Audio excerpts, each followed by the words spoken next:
பெண்களுக்காக இந்த ஒரு விஷயத்த எல்லாருமே பண்ணணும் அப்படின்னா எந்த விஷயம் பண்ணலாம்? பைக் ஓட்ட. இது என்ன பிரமாதம்? இது விட பெசலைட் ஒண்ணு இருக்கு. கூவுடா. எல்லாருமே இப்போ பைக் ஓட்ட ஆரம்பிச்சாங்க பெண்கள். ஆனா இன்னமும் பிரேக்கு பதிலா காலை யூஸ் பண்றாங்க. நல்ல ட்ரைனிங் கொடுத்து லைசன்ஸ் கொடுத்தா ரொம்ப சிறப்பா இருக்குன்னு நான் நினைக்கிறேன். ஏன்னா நான் ஒரு லாரி டிரைவர். ஆக்சுவலி சுத்தி வருவாங்க, பிரேக்கே அடிக்க மாட்டாங்க, காலை ஊண்டிக்கிறாங்க, முன்னாடியே நிப்பாட்டிக்கிறாங்க, பதட்டப்படுறாங்க, ஹெல்மெட் போட மாட்டாங்க, குழந்தை குட்டியோட வராங்க. அவங்க டிரைவிங்களுக்கு கொஞ்சம் இன்னும் எக்ஸ்பீரியன்ஸ் வேணும்னு நான் நினைக்கிறேன். பெண்கள் ஆண்கள் எப்படியாவது வளர்ச்சி போயிடறாங்க. பெண்கள்னால எனக்கு பெரிய இன்சியா இருக்கு.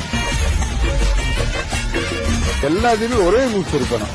இப்ப அவங்க வாடகைக்கு போறாங்க, புர்கா போட்டு போறாங்க, சாதாரண பொண்ணு போறாங்க, காலேஜ் பொண்ணு போகுது, போலீஸ் பார்த்தாலும் விட்டுருக்காங்க. எல்லா பெண்கள் வண்டி ஓட்டலாம், தப்பு இல்ல. ஆனா தெரிஞ்சுக்கிட்டு ஓட்டணும். தெரியாம அப்பா அம்மா வண்டியை எடுத்துக்கிட்டு சந்துக்குள்ள ஓட்டி பழகிட்டு அவங்க வாடகைக்கு ரோட்ல எடுத்து வராங்க. இதனால என்ன பிரச்சனை ஆகுதுன்னா நிறைய விபத்துகள் ஏற்படுது.